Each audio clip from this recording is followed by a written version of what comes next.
그 뒤에 예수께서는 갈릴리를 두루 다니셨다. 유대 사람들이 자기를 죽이려고 하였으므로 유대 지방에는 돌아다니기를 원하지 않으셨다. 그런데 유대 사람의 명절인 초막절이 가까워지니 예수의 형제들이 예수께 말하였다. 형님은 여기에서 떠나 유대로 가셔서 거기에 있는 형님의 제자들도 형님이 하는 일을 보게 하십시오. 알려지길 바라면서 숨어서 일하는 사람은 없습니다. 형님이 이런 일을 하는 바에는 자기를 세상에 드러내십시오. 예수의 형제들까지도 예수를 믿지 않았기 때문이다. 예수께서 그들에게 말씀하셨다. 내 때는 아직 오지 않았다. 그러나 너희의 때는 언제나 마련되어 있다. 세상이 너희를 미워할 수 없다. 그러나 세상은 나를 미워한다. 그것은 내가 세상을 보고서 그 하는 일들이 악하다고 증언하기 때문이다. 너희는 명절 지키러 올라가거라. 나는 아직 내 때가 차지 않았으므로 이번 명절에는 올라가지 않겠다. 이렇게 그들에게 말씀하시고 예수께서는 갈릴리에 그냥 머물러 계셨다. 그러나 예수의 형제들이 명절을 지키러 올라간 뒤에 예수께서도 아무도 모르게 올라가셨다. 명절에 유대 사람들이 예수를 찾으면서 물었다. 그 사람이 어디에 있어? 우리 가운데서는 예수를 두고 말들이 많았다. 더러는 그를 좋은 사람이라고 말하고 더러는 무리를 미혹하는 사람이라고 말하였다. 그러나 유대 사람들이 무서워서 예수에 대하여 드러내놓고 말하는 사람은 아무도 없었다. 아멘. 저는 오늘 이렇게 저녁에 모여가지고 기도하는 시간이 좋아요. 특별히 오늘은 더 좋은 것 같습니다. 왜 너무 좋냐면 오늘이 이제 저희 결혼기념일이거든요. 전 아내를 사랑하고 해주고 싶은 게 많은데 어떡하나. 기도해야 되잖아요. 그렇죠? 설교해야 되잖아요. 제 마음과 달리 그래서 하필 때가 이렇게 맞아가지고 너무나도 마음이 좋아요. 아무것도 하지 않아도 돼서 라고 얘기하면 안 되는데 그러니까 좀 그냥 우스갯소리로 던졌지만 아무리 옳고 좋은 것이라도 적합한 때라는 게 있는 것 같아요. 그러니까 아무리 좋은 거라도 적합한 때가 있다라는 것이죠. 우리가 먼저 물어봐야 될 질문은 내가 하려는 것이 과연 옳고 좋은 것인가? 옳고 좋은 것이라도 과연 이게 지금 적절한 때인가? 적절한 때일지라도 과연 그 방법으로 하는 게 옳은가? 무슨 선택을 하시더라도 우리는 이런 질문을 던져야 되거든요. 그러니까 아무리 좋고 옳은 거라도 적절한 때가 있습니다. 그리고 오늘처럼 기도하는 날과 결혼기념일 겹칠 때 둘 다 중요한 것이지만 둘 중에 하나를 선택해야 될 때도 있는 것이죠. 오늘 할 이야기가 그것입니다. 주님의 때와 나의 때라는 것이요. 본문은요, 유대인의 3대 명절 중 하나인 초막절을 앞두고 벌어진 일입니다. 초막절은요, 우리로 따지면 이제 추수감사절 생각하시면 됩니다. 근데 우리야 예배당에 그냥 주일에 와가지고 그렇게 추수감사절을 기념할 수 있는데, 당시 유대인들은, 특히나 경건한 유대인들은 어디 살든 상관없이 그 절기에 맞춰서 예루살렘 성전으로 가서 절기를 지켰습니다. 거의 한 일주일 동안 거기서 머무르는 것이죠. 근데 중요한 것은 성전이 있는 예루살렘은 여러분 이제 이스라엘 지도는 어느 정도 아실 텐데 남부 유다 쪽에 있었고요.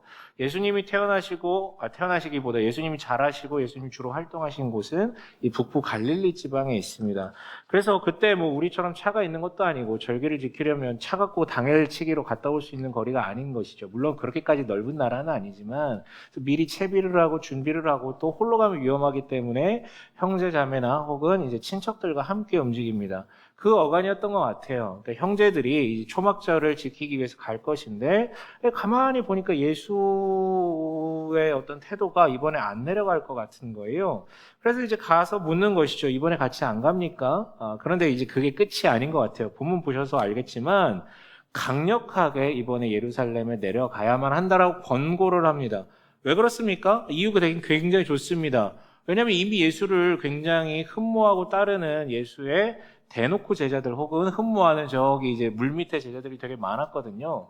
그러니까 지금 당신이 북부 갈릴리 위주로 사역을 하고 있는데 저기 예루살렘에도 당신의 제자들이 기다리고 있다. 그 사람들 목 빠지게 기다리고 있지 않느냐. 당신이 뭐라고 이번에 좀 가가지고 그들을 좀 위해야 되지 않겠냐라고 얘기를 합니다. 그들의 마음도 헤아려줘야 된다라고요. 그리고 심지어 한 발짝 더 나아가서 질책하거든요. 4절에 이렇게 얘기를 합니다. 알려지기를 바라면서 숨어서 일하는 사람은 없습니다. 형님이 이런 일을 하는 바에는 자기를 세상에 드러내십시오라고 얘기합니다. 즉 이거는요, 여러분 단순한 권면을 넘어서요 질책이에요. 뭐냐면 당신이 그렇게나 지금 왕성히 활동하는 것은 솔직히 얘기할까요? 당신이 이렇게나 왕성히 활동하는 건 자기의 명예 때문 아닙니까? 당신의 이름이 알려지기 위해서 그런 것 아닙니까? 그 속마음은 그러면서 드러내지 않기를 바라는 이런 모든 모습은 거짓된 겸손 아니냐, 그 위선 아니냐라고 지금 꼬집고 있는 거예요. 그러니 이제 제발 위선 벗어 던지고 당신을 고대하고 있는 그게 뭐라고, 좀 내려가 주는 게 뭐라고. 그러니까 그 사람을, 그 당신을 기대하는 사람들에게 가서 그들의 마음을 풀어주라고요. 그게 바로 진정한 선이라고요. 그러니까 위선 걷어치우고 그 사람들을 위해서 가라는 것이죠. 만날만 같아요, 여러분. 우리 주변에도 종종 이런 모습을 봅니다. 자신의 드러나고 싶은 명예욕을 굉장히 철저히 숨기면서 겸손을 위장하는 일, 자신은 아닌 것처럼. 그래 놓고요, 이 사람이 어디서 티가 나냐면 자기는 뭐 안 그런 것처럼 하는데 뭔가 자기랑 비슷한 사람이 굉장히 유명해지는 것을 보면 배가 아파서 견딜 수가 없어 하는 것 같아요. 저는 이 심리가 뭔지 잘 압니다. 왜냐하면 제가 그런 위선자 중에 한 명이었기 때문에 지금도 여전히 그런 위선이 있고요. 저 얘기하는 것 같아요. 그런데 이에 대해서 예수님께서는 반복하면서 거절하십니다. 거절의 이유는 똑같았어요. 6절 내 때가 아직 오지 않았다라고 거절하시고 8절에서 똑같이 내 때가 차지 않았다라고 얘기합니다. 도대체 그 때가 뭔데요? 예수님이 준비하신 때가 뭔데요? 이에 대해서 요한서신의 저자 사도 요한은 1절에서 분명히 배경 설명을 했죠. 뭐냐면 예루살렘의 그 종교 권력자들이 예수의 인기가 너무 하늘을 찌르자 그걸 견딜 수가 없어서 그를 죽이고자 준비하고 있었기 때문에 못 갔다라는 거예요.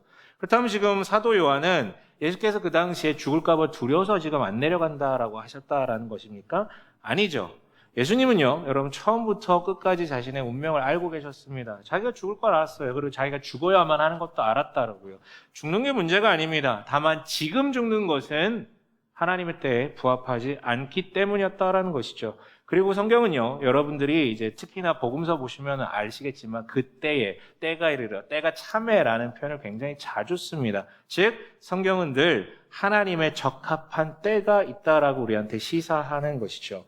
여기서 저는요, 감히 하나님의 MBTI를 하나 맞춰볼까 합니다.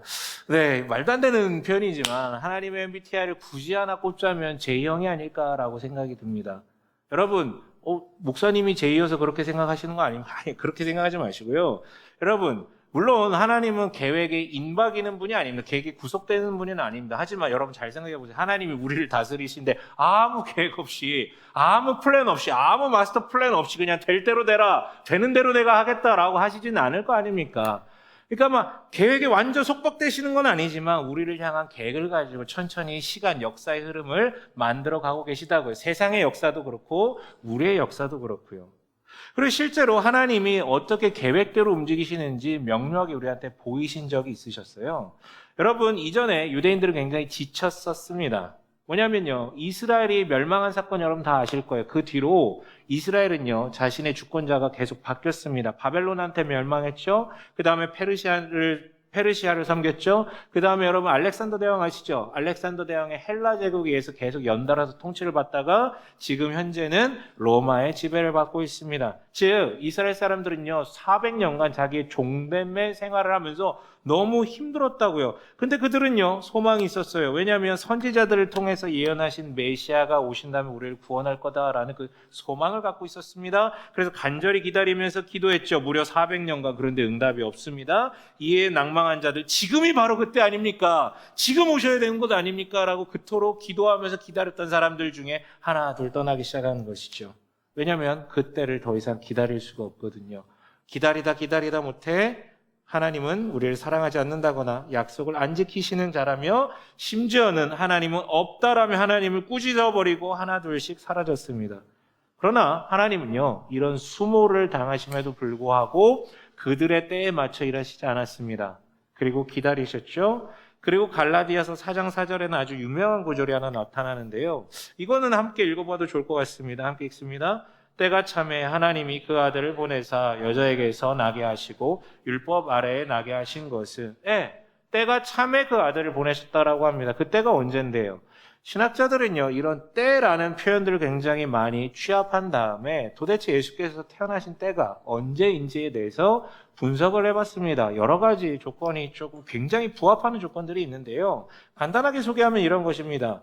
모든 학자들이요, 이것은 이제 성경학자들이 얘기하는 게 아니라 사학자들, 역사학자들이 임모와 얘기하는 인류가 생성된 이래 가장 화려하고 가장 발달하고 가장 아름다웠던 나라를 꼽으라 하면 이구동성으로 로마 제국을 꼽습니다. 그리고 로마 제국 때에도 언제냐면 바로 카이사르라는 황제 뒤에 나타났던 옥타비아누스 황제 때, 그때 제대로 제정이라는 거, 황제권이 완벽하게 승리하고 황제권이 완벽하게 정립됐던 그런 때였거든요. 딱 그때 예수께서 태어나셨어요.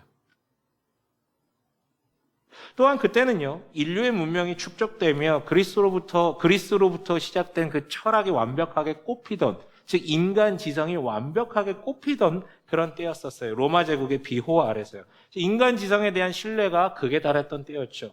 그런데 여러분, 현실은 어땠을까요? 로마 제국 그렇게 강대하고 가장 그 황제 권력이 강대해서 심지어는 사학자들이 로마에 의한 평화라 그래서 팍스 로마라라고 불렀던 그 가장 화려했던 시절, 그리고 인류의 지성이 가장 꽃피었던 그 시절. 근데 실제 현실은 어땠냐 이거죠. 로마 시민들만 평화로웠습니다.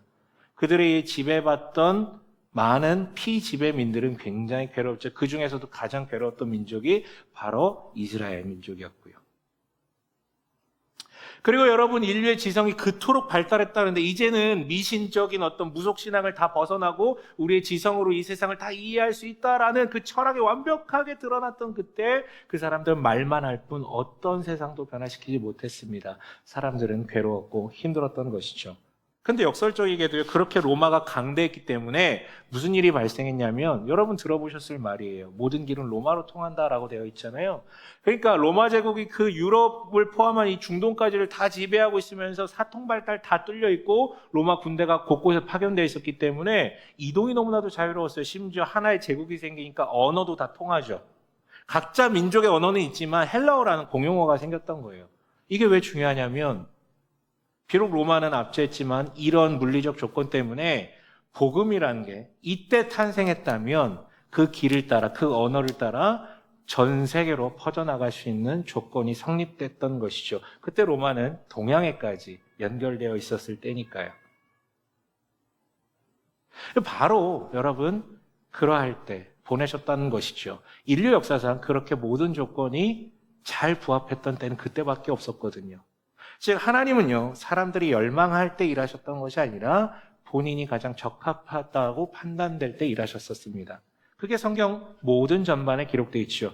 이번에도 마찬가지입니다. 우리는 정확한 이유는 몰라요. 아니, 죽는 걸 본인이 아시고 그걸 받아들이신 분이 왜 이번에는 예루살렘에 가지 않으려고 하셨는지 우린 정확히 모릅니다. 분명한 거는 거 죽기 딱 좋은 날씨가 있다라는 것이죠. 그분 입장에서요.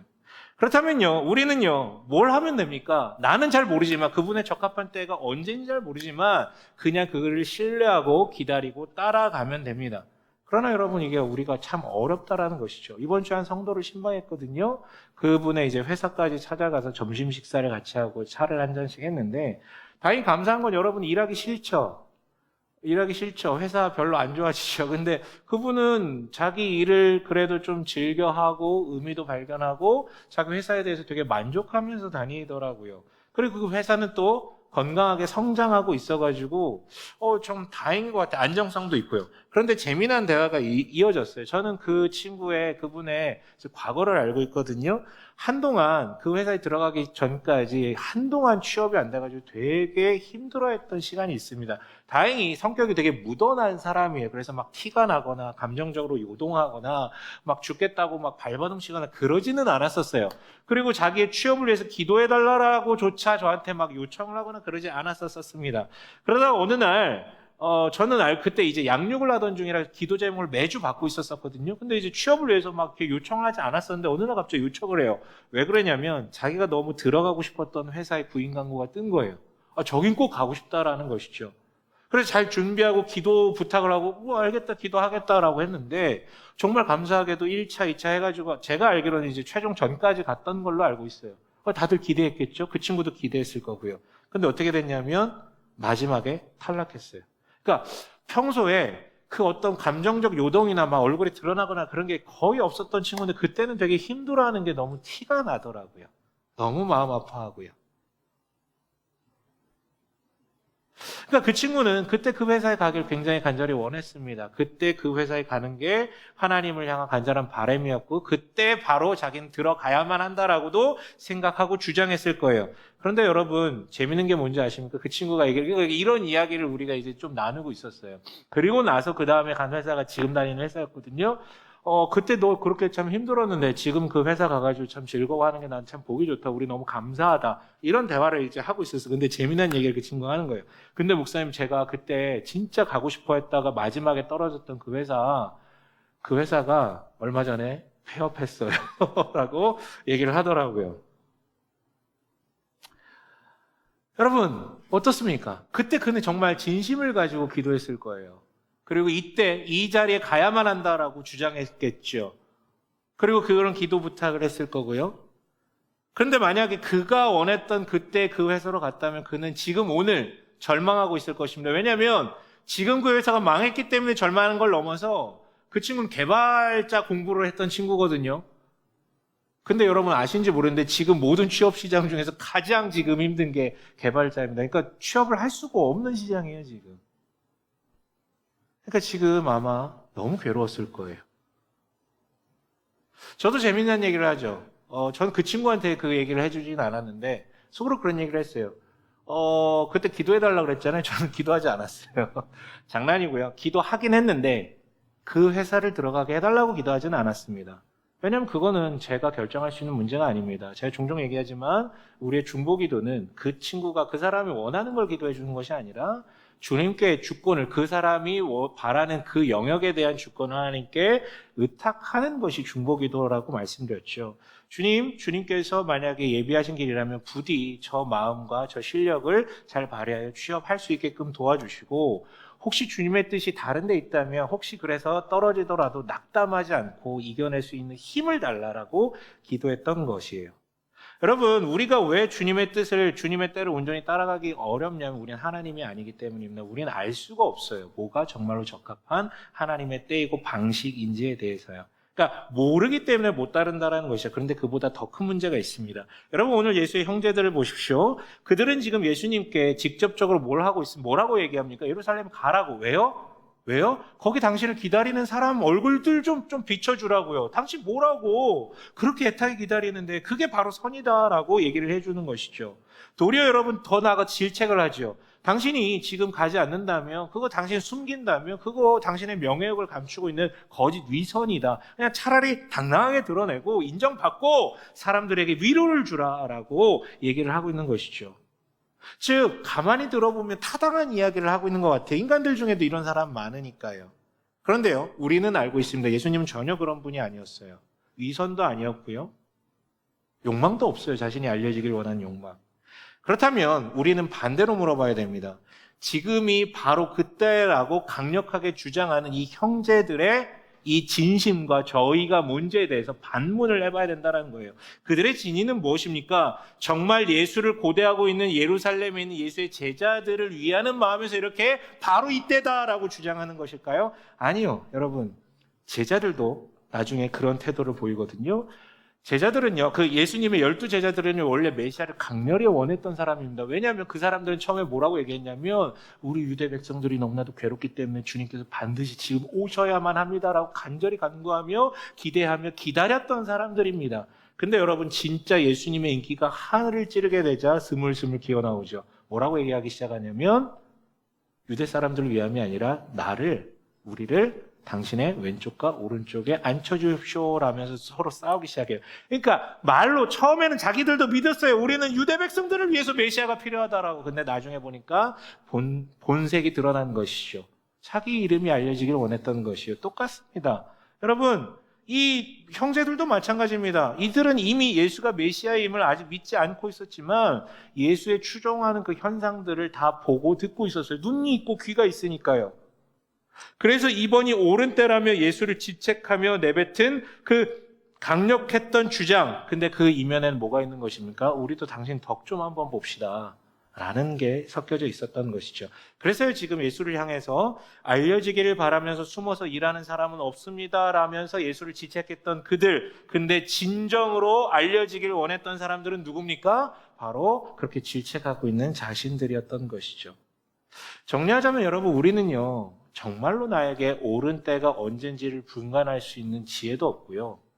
나아가 설사 합리적으로 보이면서 이때가 옳다, 가장 좋다라고 규정한 그때라는 것조차 심지어 그것을 타인에게 질책할 정도로 강하게 주장하는 그것은 아무리 좋은 이유와 선한 이유를 갖다 붙일지라도 결국은 자기의 욕망이 끼어 있는 것이죠. 예, 여러분 잘 알지도 못하지만 우리는 이미 정욕에 사로잡혀 있기 때문에 하나님께 나의 때를, 나의 뜻을 강요합니다. 그래서 여러분 우리는 주님의 때를 따라갈 수가 없습니다. 예, 예수께서는요 거절하시면서 7절에 이렇게 말씀하시죠. 세상은 나를 미워한다라고 얘기합니다. 그럴 수밖에요. 여러분 세상의 통치자들을 바라보십시오. 세상은요 자기가 알려지길 원하는 사람들이 주로 높은 자리에 올라갑니다. 그리고 지배합니다. 다르게 얘기하면 자신의 때를 타인에게 강제하고자 하는 이들이 세상을 사실 지배해요. 어려운 말 아니잖아요. 여러분 회사 다니시면 갑을관계가 형성되잖아요. 갑을관계에서 항상 갑은요 을들에게 자신의 때와 자신의 방법을 강요하죠. 그로 인해 을은 늘 어려워지고요. 갑을관계만 그렇습니까? 수평관계도 그렇죠. 부부관계도 마찬가지예요. 친구관계도 마찬가지입니다. 왜 갈등이 일어납니까? 왜 갈등이 일어납니까? 상대방의 때를 기다려주는 사람 때문에 갈등이 일어나는 것이 아니라 누구 때문에 갈등이 일어납니까? 내 때를 너에게 강요하고 강제할 때 갈등이 일어나죠. 더 나아가서 여러분 관계만 문제입니까? 예를 들어 소비를 할 때 어머 이건 지금 나에게 필요해. 어머 지금 이건 사야 돼. 라고 생각하는 모든 것들. 그리고 이 때를 합리화하죠. 이건 정말 바른 때야, 옳은 때야 라면서 합리화하죠. 그러나 바로 그것이 나를 궁핍하게 만들고 중독되게 만들고 그 에너지를 다른 선한 곳에 사용하지 못하게 만듭니다. 여러분 주님을 미워하는 세상이라는 걸 너무 어렵게 생각하지 마십시오. 하나님이 정하신 하나님의 선하신 때가 준비되어 있음에도 불구하고 모두가 자기를 중심에 대고 자기의 때만 강요하는 이들로 인하여서 세상은 어지러워지고 그런 세상이 바로 주님을 미워하는 것이죠. 주님은 선한 때를 원하는데 세상은 나의 때를 원하니까요. 그래서 미워할 수밖에 없습니다. 그리고 세상은 더 악해질 수밖에 없죠. 그렇다면 여러분 우리는 어찌 주님의 때를 따르며 순종할 수 있습니까? 여러분 여기 주목해 보십시오. 예수님께서는 분명히 때가 이르지 않았기 때문에 나는 가지 않는다, 갈 수 없다라고 말씀하시죠. 근데 재미난 구절이 뒤에 등장합니다. 반전이 있죠. 10절에 보시면요. 예수께서 아무도 모르게 올라가셨다라고 되어 있어요. 이건 또 뭡니까? 그렇게까지 형제들한테 막 그 수모를 당하시면서까지 난 안 간다, 때가 이르지 않았다라고 하셨던 분께서 아무도 모르게 올라가셨대요. 이게 뭡니까? 그들의 욕망에 맞춰주지는 않지만 재밌는 건 그럼에도 불구하고 자신에게 수모를 안기는 그들 곁에 있었다라는 것이죠. 그들은 몰랐어요. 예수께서 자기들 곁에 있는지. 그러나 그들에게 수모를 당하신 예수께서는 그들 몰래 그들 곁에 계속 있으셨다라는 것입니다. 여러분 우리는 자신의 때와 그 자신이 원했던 방식이 이루어지지 않으면 너무 쉬이 주님이 우리와 함께하지 않는다, 사랑이 아니다, 약속이 지켜지지 않는다라고 여기죠. 심지어 자신의 때가 반드시 이때 이루어져야 된다라는 확신이 강할수록 하나님을 질책하고 비난하기까지 하게 됩니다. 그러나 분명한 건 그분은요, 우리의 비난과 우리가 대거리하는 그 수모를 다 겪으시면서까지 자신의 때를 관철하시지만 그럼에도 불구하고 수모를 주는 우리 곁에 내가 모르는 사이에 함께 하신다라는 메시지를 주고 계신 것 같아요. 그리고 여러분 이 사실은 바로 십자가를 통해 완벽히 증명되었죠. 여러분 다시 얘기하자면 예수님은 자기가 죽어야만 한다는 사실을 누구보다도 잘 알고 있었어요. 왜냐하면 끝도 없이 자신의 때를 하나님께도 강조하고 타인에게도 강요하는 이들이 그냥 자연 상태로 하나님의 때를 받아들일 수 없다라는 걸 알고 계셨기 때문에 그들의 그 죄를, 하나님께 수모를 안기는 그 죄를 자신이 대신 죽음으로 대신 짊어져야 된다는 것을 아셨습니다. 그러나 그 죽음조차 가장 정확한 때를 기다리셨던 것이죠. 그래서 여러분 형제들이 면전에서 수모를 줘도 그냥 참아내셨어요. 지금은 아니니까요. 그렇다면 그때는 언제입니까? 아무도 모릅니다. 그러다 보니까 엄청난 일이 일어나죠. 뭐냐면 역설인데요. 마귀를 속여 넘기십니다. 마귀가 패배하게 됩니다. 악한 영을 멸하십니다. 무슨 소리냐면 하나님의 아들이 이 땅에 올 때부터 가장 속 타들어가는 것은 바로 악한 영인 마귀였습니다. 조급하죠. 조급하죠. 난 저 존재를 이길 수 없으니까요. 그래서 여러분, 예수께서 세상에 처음 오셨을 때부터, 그러니까 예수께서 세상에 처음 드러날 때부터 마귀는 예수를 찾아가 이렇게 유혹했습니다. 여러분 아실 거예요. 성전 꼭대기에서 뛰어내리라고요. 그럼 천사들이 너를 이렇게 보좌하고 살려줄 테니 그렇게 해보라고. 그럼 사람들이 네가 하나님의 아들임을 다 알게 될 것이라고요. 여러분, 만약에 그렇게 된다면 어떤 일이 일어날까요? 성전 꼭대기라는 건 예루살렘 성 자체가 높은 데 있는데, 예루살렘 성에서도 성전은 가장 높은 데 있었거든요. 거기서 뛰어내렸는데 천사들이 다 보좌한다면 어떤 일이 발생할까요? 모든 사람이 다 지켜보는 거예요. 저런 놀라운 일이 있다니! 하면 환호하겠죠. 그래서 결과물이 뭐가 될까요? 그들이 예수를 메시아로 받아들이고 진심으로 따르는 제자가 될까요? 아니요. 마귀의 노림수는 그거였습니다. 팬이 되게 만드는 거예요. 예수를 믿고 따르는 제자가 아니라, 그 십자가의 길을 같이 동행하는 제자가 아니라 팬이 되게 만드는 것이죠. 환호하고. 근데 여러분, 팬들 아시죠? 은퇴하면 같이 사라지는. 네. 그러나 예수는 그때 거부했죠. 근데 오늘 형제들의 발언도 똑같은 거예요. 데칼코마니입니다. 결국 악한영의 유혹과 다르지 않아요. 빨리 드러나라는 요구죠. 그러니까 제자가 아니라 팬을 만들라는 요구입니다. 물론 거기에 거부하시죠. 그러나 악한 영은 지치지 않죠. 그리고 악한 영은요, 확신이 있습니다. 왜냐하면 인간이 타락한 이래로 이때까지 앞으로도 모든 인간은 아무리 안 그런 척해도 자기의 이름이 드러나고 자기가 더 높은 자리에 앉길 원한다라는, 보좌에 앉길 원한다라는 그 심리를 너무나도 잘 알고 있기 때문이죠. 왜냐하면 인간은 진짜 하나님을 물리치고 자기가 하나님이 된 존재니까요. 그래서요, 악한 영은 포기하지 않고 계속해서 더 많은 사람들을 동원합니다. 제자들을 동원하죠. 더 나아가서 마지막에 어떻게 합니까? 예루살렘에 있는 모든 사람들이 쏟아져 나와가지고 호산나를 외치게 만듭니다. 그래서 여러분, 예수로 말미암아 어쩔 수 없이 왕좌에 올라가서 군림하게끔 만들 수밖에 없는, 그러니까 군림할 수밖에 없는 모든 조건들을 만들어 놓은 곳이었죠. 완벽한 때죠. 그렇게 악한 영은 자신의 계획이 성공했다라고 믿었습니다. 자신의 때가 이루어졌다라고 확신했죠. 그런데 바로 그때 전혀 예상치 못한 일이 벌어집니다. 뭐냐면 예수께서 왕좌에 앉으신 것이 아니라 십자가로 가신 것이죠. 즉, 악한 영이 자신의 계획이 완벽하게 성공했다라고 노래 부를 때 악한 영의 계획이 완벽하게 파괴된 것이었습니다. 그 십자가로 말미암아 십자가의 공로를 힘입은 자들은 자기중심성에서 벗어나 하나님의 때를 기다리고 순종할 수 있는 진정한 제자로 갈 수 있는 길이 열렸죠. 그것만이 아니죠. 여러분, 그때 왕좌에 오르신 게 아니라 십자가에 달리셨기 때문에 우리는 봅니다. 진짜 하나님은 우리를 지배하고 우리를 옴짝달싹하게 만들면서 자신의 때만 우리한테 강요하는 폭력적인 신이 아니라 우리를 진정으로 사랑하기 위해서 이 땅에 오신, 끝까지 사랑하시는 주님이시구나라는 것이 확증되었습니다. 그래서 우리는요, 정말 그런 십자가에 달리신 예수를 마주하게 된다면 기다리게 됩니다. 내 눈에 하나님이 보이지 않고 내 눈에 때가 계속 어긋나고 같은 것 같을지라도 포기치 않고 기다리게 됩니다. 그는 내가 보이지 않을 때라도 우리와 함께 하시는 분이시니까, 이렇게 수모를 주었을지라도 함께 하시는 분이시니까요. 여러분, 하나님이 우리와 함께 하시고 그의 때가 준비되고 가장 옳다라는 증거가 되는 이 십자가를 보셨으면 좋겠습니다. 저는 목회를 하면서 많은 상처를 받습니다. 제가 상처를 왜 받을까요? 어디서 받을까요? 어디서 받을까요? 사람한테 받겠죠. 그 사람은 누굴까요? 여러분이요? 여러분일까요? 여러분입니까? 그렇지 않아요, 여러분. 물론 여러분에게 받는 것처럼 제가 느끼죠, 처음에는. 그렇지 않아요. 네, 그렇지 않고요. 저한테 찾아와서 대거리를 하거나 욕을 하거나 못 살게 굴거나, 저희 교회는 그런 사람 없습니다. 그 정도까지 저랑 친하지 않아요. 친해야지 그것도 하는 건데, 장난이고. 가장 저를 상처 주는 인물은 저 자신이죠. 특히나 저는요, 진짜 제이예요. 계획형의 사람이에요. 하고 싶은 것도 많고요. 그래서 이렇게 갔으면 하는 기대들도 되게 많습니다. 그런데 여러분, 사람 일이 계획대로 됩니까?